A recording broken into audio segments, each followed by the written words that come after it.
Ang issue rito ay korupsyon. Korupsyon, korupsyon at korupsyon. Kasalanan ba naming nahuli namin kayo? Kung hindi namin kayo nahuli, di masaya kayo at nagdiriwang. Ngayong nahuli kayo kung ano-anong pagsisinungaling ang inyong ginagawa.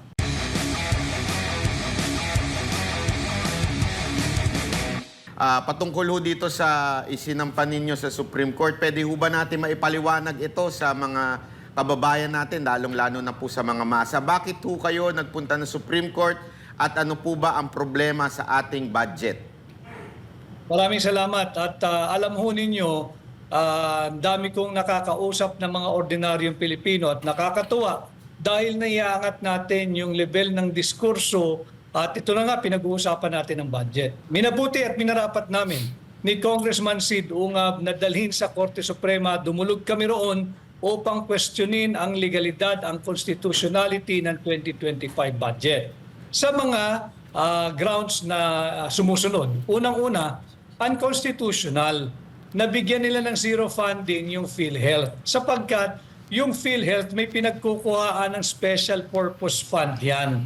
Katulad nung share niya doon sa sin taxes levied on tobacco, sigarilyo, alak at yung mga gumagamit ng matatamis, yung mga sweetened beverages. 80% yan automatic popondohan yung Republic Act 11223 o yung Universal Healthcare Law, kasali dyan ang PhilHealth. Kanya hindi pwedeng bigyan ng zero budget ang PhilHealth. Pangalawa, higit na malaki ang pondong ibinigay sa public works. Unconstitutional din yan sapagkat malinaw sa ating saligang batas, Article 14, nandiyan yan, nakasulat yan, Section 5, na ang pangunahing dapat bibigyan ng prioridad pagdating sa budgeting ay ang Department of Education, hindi ang Public Works. At pangatlo, ito yung magdadalawang linggo ng pinag-uusapan, unconstitutional yung enrolled bill sapagkat puno ito ng blanco.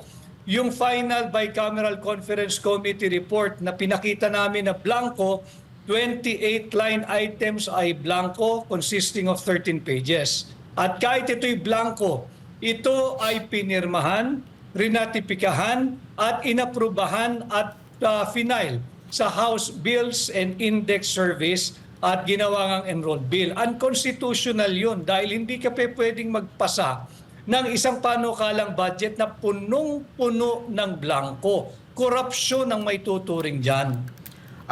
Una sa lahat, yung tanong ko po muna doon sa, di ba, may tatlo kayong basihan, yung PhilHealth, edukasyon, at saka yung blanco. Doon po sa PhilHealth, ang kanilang dahilan ho dyan ay meron naman pong may pondo pa naman na maaring paghukutan daw. Hindi ho ba ito sapat? Hindi sapat yun sapagkat ito'y paglabag na malinaw sa ating saligang batas. So ulitin ko, yung provision ng ating Constitution, I think Article 6, Section 29 yan na yung mga money collected on taxes levied for special purpose shall be treated as a special fund and shall be used only for that special purpose for which the collection was made. Yan nga po yung 80% nung doon sa tinatawag na taxes levied on sin products, yung tabako, sigarilyo, alak, at yung mga matatamis na inumin. Malinaw yan at siya linabag ng kasalukuyang budget.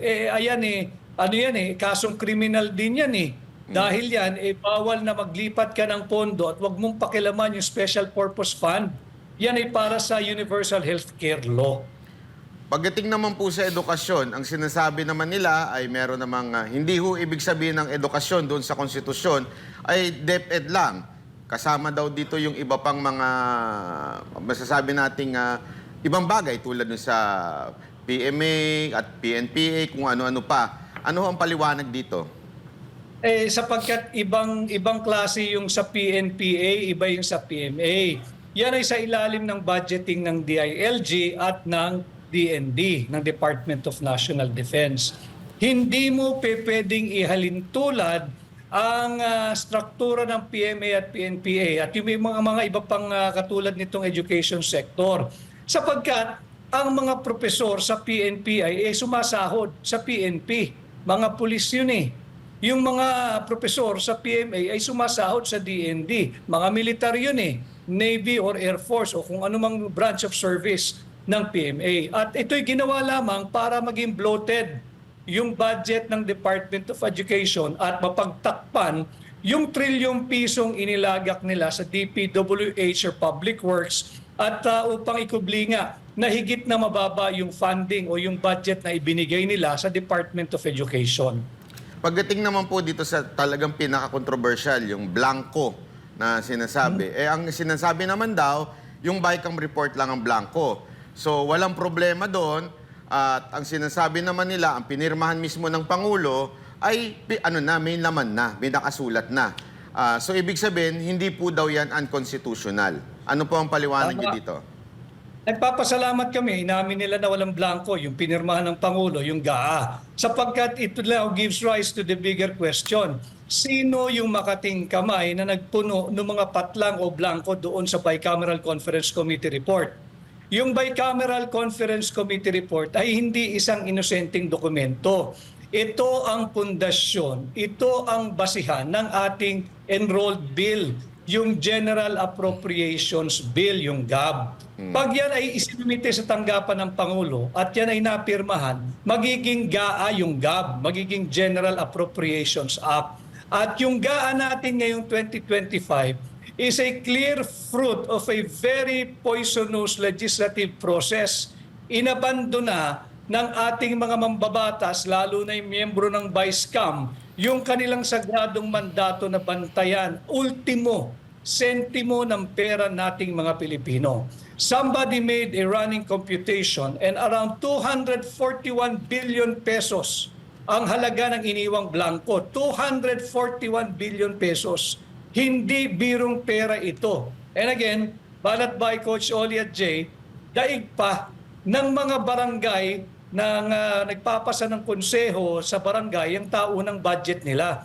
Yung konseho ng barangay marunong magpasa ng budget eh. Tanungin nyo sila, mag-interview, 40,000 mahigit ang ating konseho ng barangay. Mag-interview kayo. Tanong ninyo kung tama yung budget process sa dinaanan ng ating 2025 budget. Ganon din yung ating magagaling na mga municipal councilors, city councilors at provincial board members. They know how to pass a proper budget. And they know, and they will attest to this, hindi ka pwedeng magpasa ng budget na merong blanco kahit isang sentimo. That is illegal, that is criminal, that is unconstitutional. Pagdating naman po doon sa sinabi niyong ito'y isang criminal act, do you mean after this pagsampa ninyo sa Supreme Court, kakasuhan din ninyo po yung mga pumirma, yung mga pumirma na blanco po? Sapagkat mayroong kinakailangang managot, Banat Bay. Ito ay crime against public interest, Article 170 of our revised penal code. Anong kaso yan? Falsification of legislative document. And it will also involve usurpation of authority sapagkat hinahanap natin sino ba yung makating kamay na naglagay ng mga halaga doon sa daang bilyong pisong patlang o blanco na sadyang iniwan ng mga senador at kongresista na pumirma, nagratipika, nag-aproba at nag-file doon sa House of Representatives Bills and Index Section. Yan ay criminal offense. Bukod pa riyan, ito ay usurpation of legislative powers. Ay isang krimen na committed by public officers. Lahat ito ay mga pangunahing krimen na ating naiisip pa lamang. But for now, we have to file our petition before the Supreme Court sapagkat ito nga ay hindi basta-bastang usapin. Ang pinag-uusapan natin dito ay yung constitutionality of no less than our annual budget, itong 2025 budget.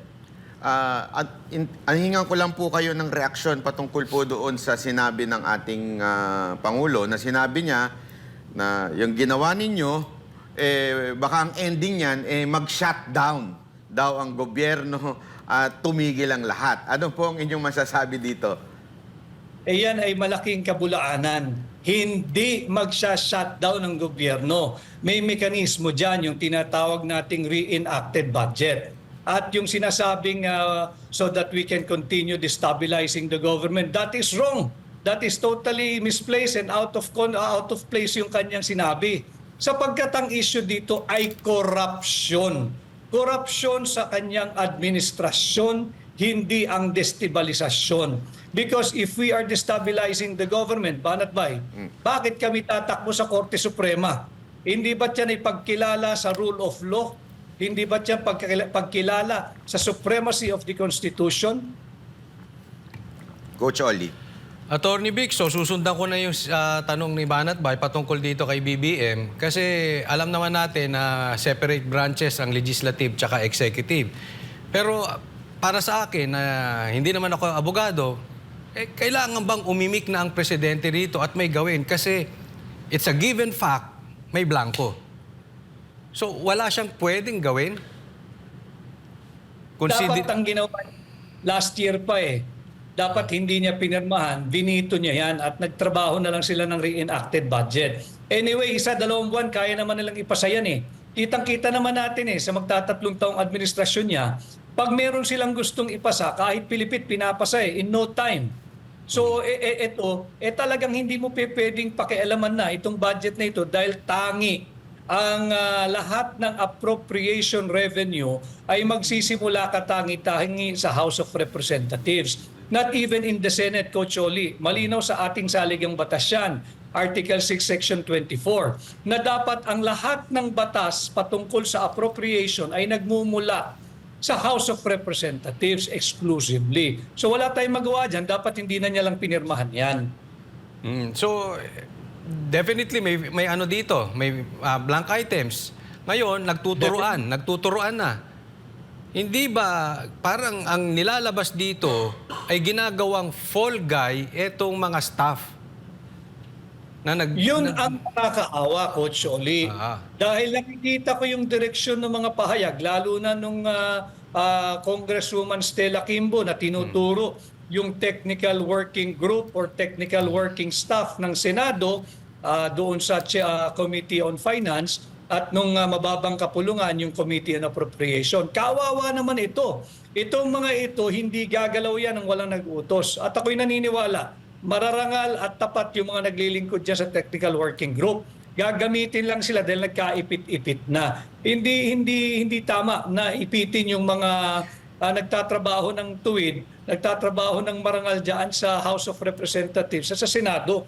Dapat dyan managot yung kung sino talaga may makating kamay na naglagay ng mga malalaking halaga, daang bilyong pisong halaga dyan sa iniwang blanco ng Bicameral Conference Committee report. Ayun. So, sa madaling salita, sila ang salarin dito. Pero ito ba ay kasama doon sa kanilang immunity? Pwede ba nating kasuhan tong mga to? Kasi bilyon po ito. At marami sila dyan. Ang sabi nga dito, mga 4 na tao lang naman dyan sa vice cam ang talagang kumokontrol niyan. Ito nga maganda, Coach Oli. We have to identify kung vice cam ba ang tumira nito mga daang bilyong pisong halaga, being the third chamber or third house. Kasi baka meron pang fourth chamber, baka meron pang fourth house. Sino-sino kaya ito? Kaya nga lagi kong tanong, sino yung may makating kamay na naglagay ng halaga dyan? Babae ba siya?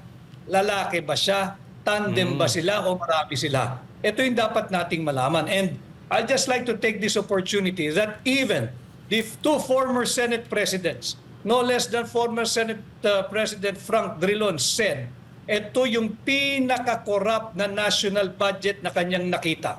Sinabi rin ni Senate President Tito Sen, na akin din naman kaibigan, na may talagang maraming blanco at mali yung prosesong ginawa dito sa paglimbag ng 2025 budget.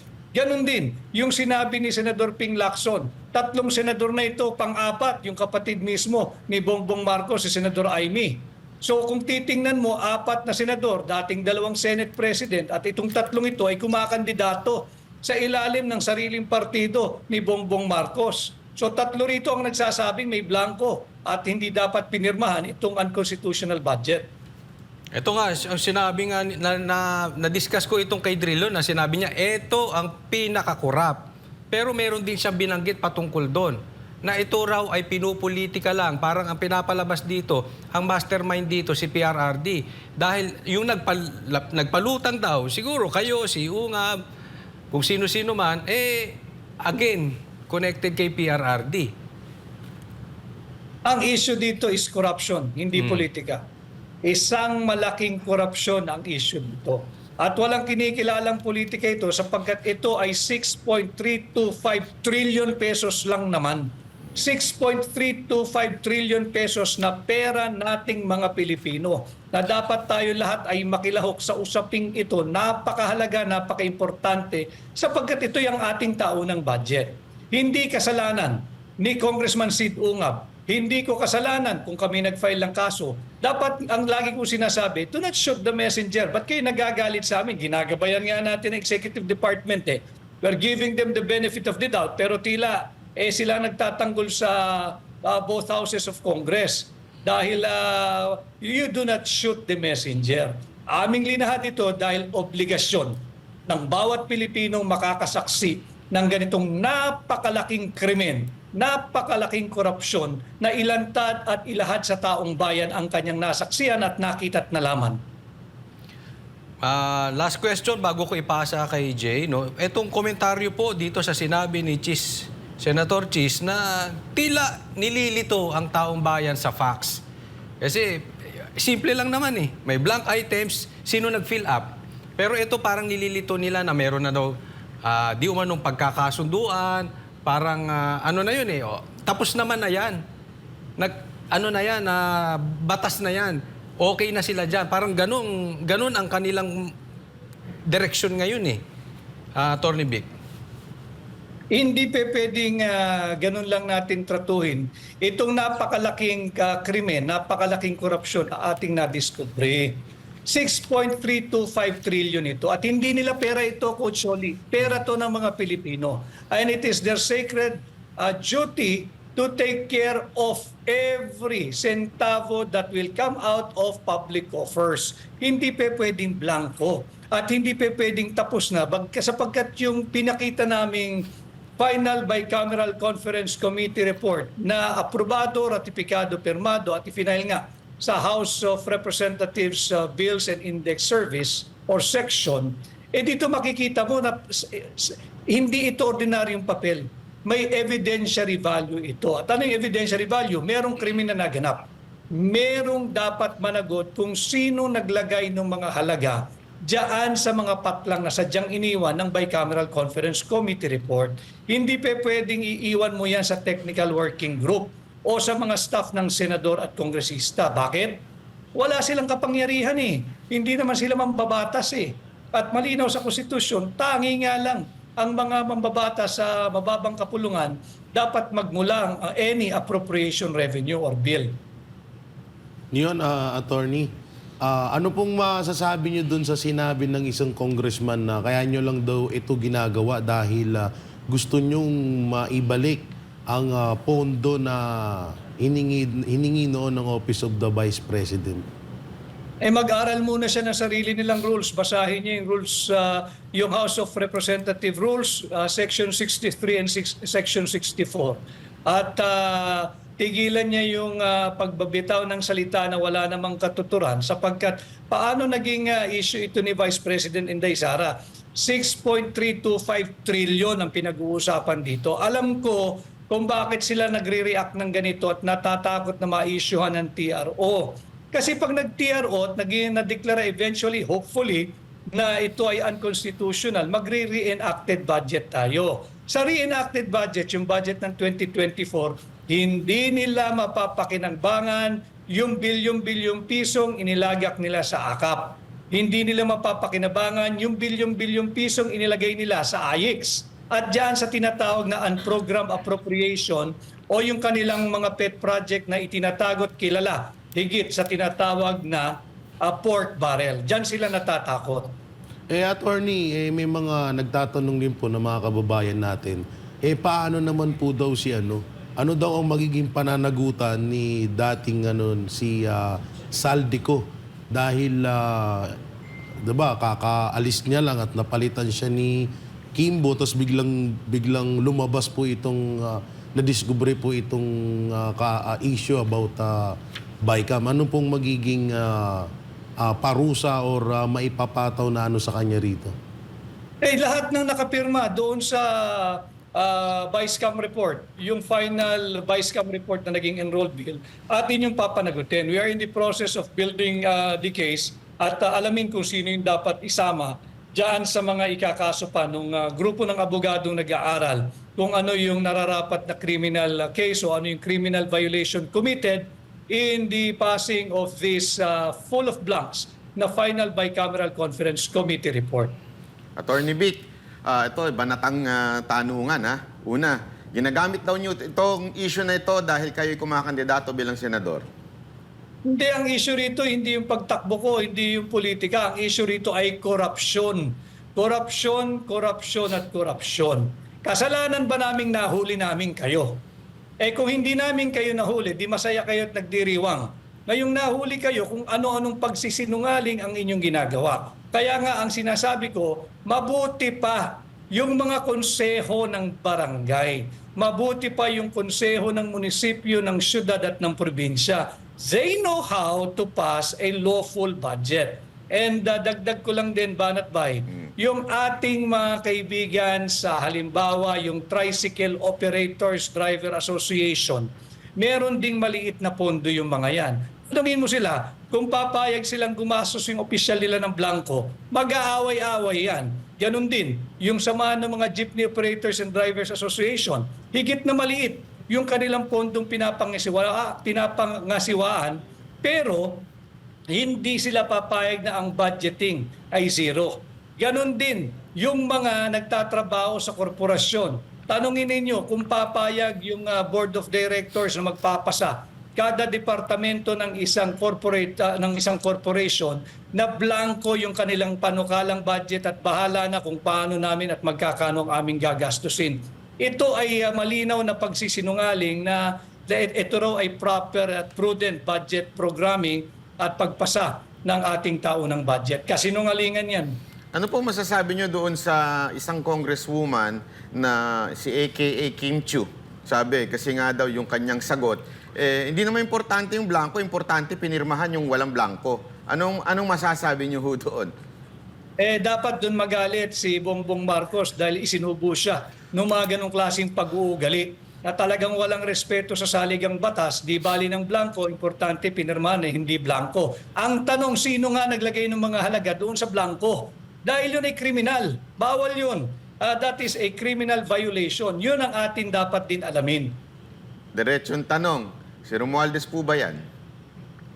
Hindi rin natin nalalaman. Kaya nga ang tanong ko, lalaki ba siya? At tinatanong ko, babae ba siya? Grupo ba sila? Marami ba sila? At ito ba ay bukod pa sa third chamber or third house? Meron bang fourth chamber or fourth house na hindi natin nalalaman? Sapagkat wala nga transparency. And that's why we're demanding for transparency and eventually we will demand for accountability. Coach Oli? Ako, Attorney Vic, alam ko kung lalaki o babae.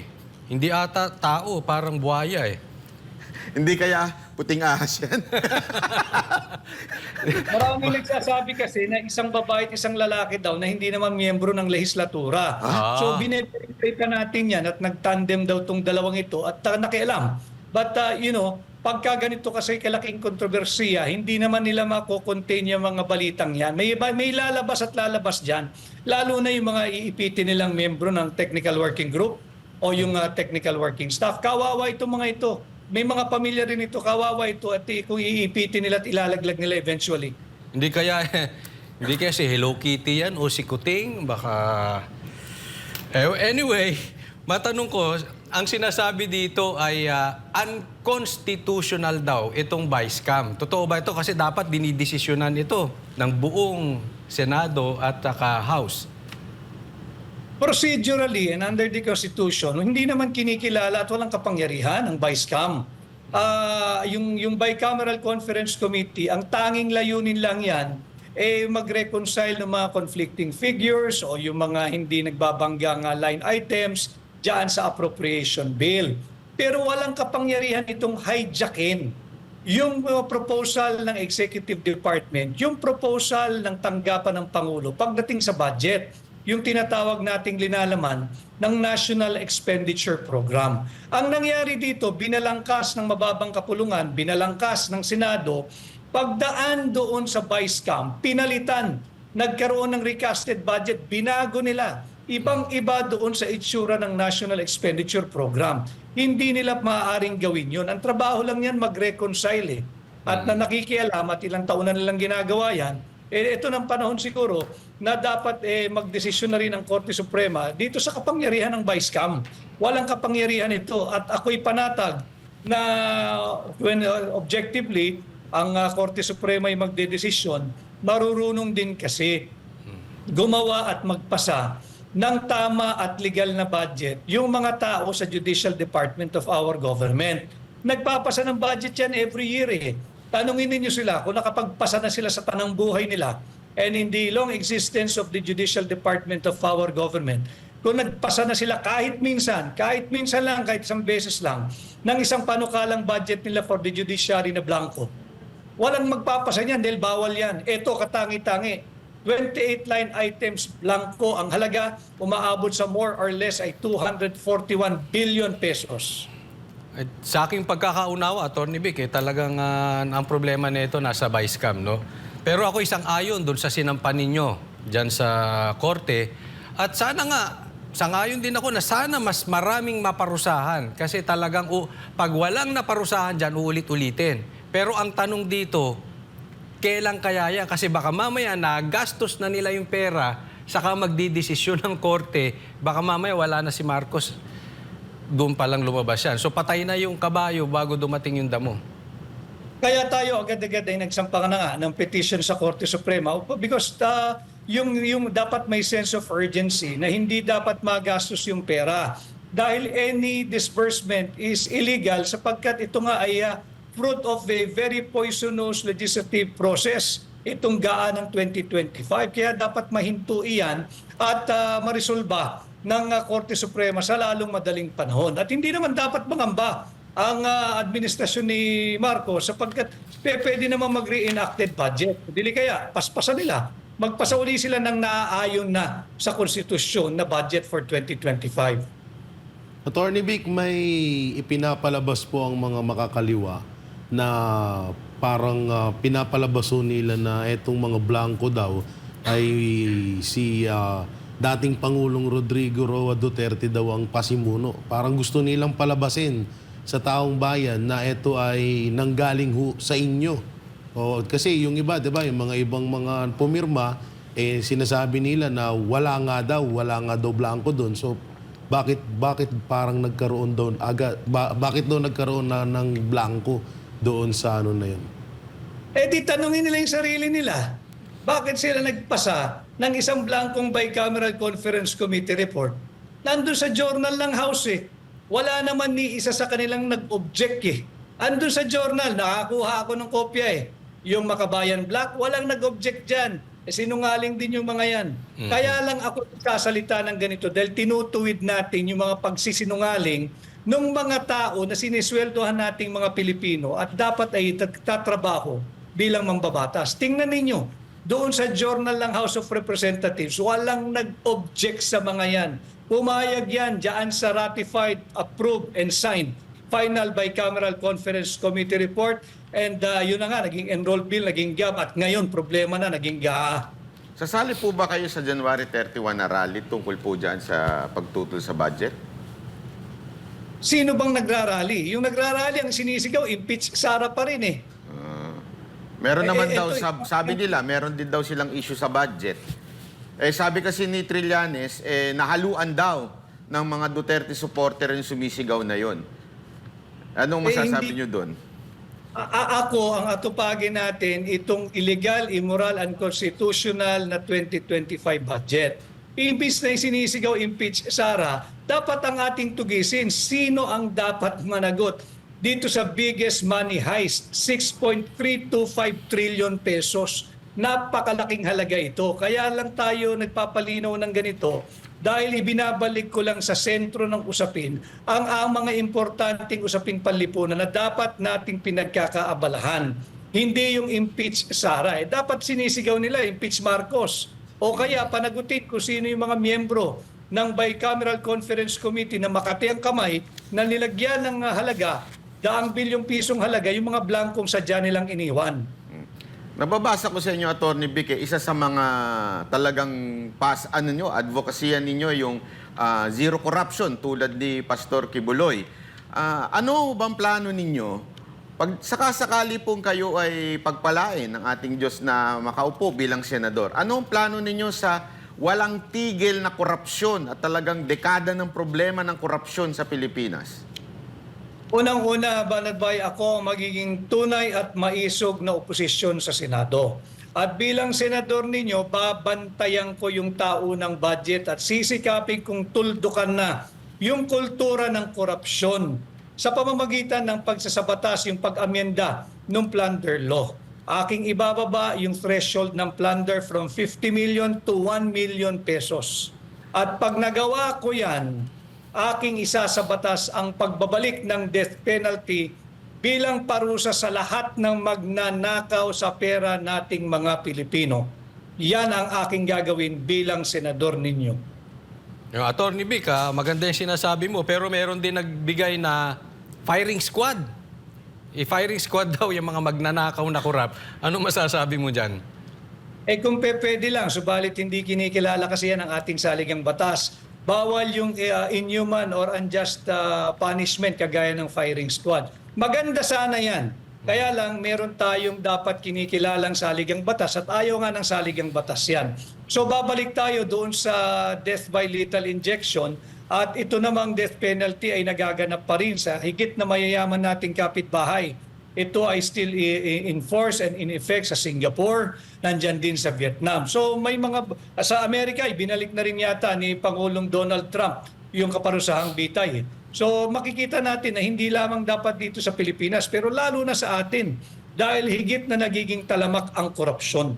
Retroactive po ba yung bitay na yan? Bawal din kasi, Banatbay, prospective ang application eh. Gustong-gusto ko rin na retroactive, kaya lang bawal.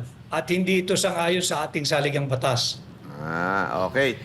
Bilang mga ordinaryong Pilipino, ano po ba ang maaari namin gawin? Huling mensahe niyo po sa ating mga kababayan. Unang-una, nagpapasalamat ako na kayong miyembro ng tinatawag nating new media at yung mga napapabilang sa tinatawag din natin kinikilalang Fourth Estate ay pinag-uusapan itong napakahalagang usaping panlipunan.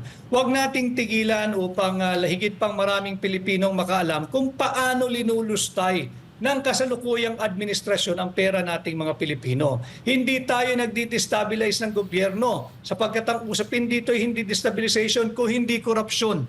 Palala ng palala ng palala na korupsyon. Yan ang usapin dito. At nahuli natin sila na nagpapasa ng isang tama naman si Pangulong Duterte is akin to or like a blank check. Blanco yung Bicameral Conference Committee report. Bahala na yung maglalagay ng amount kung magkano gusto niyang ilagay.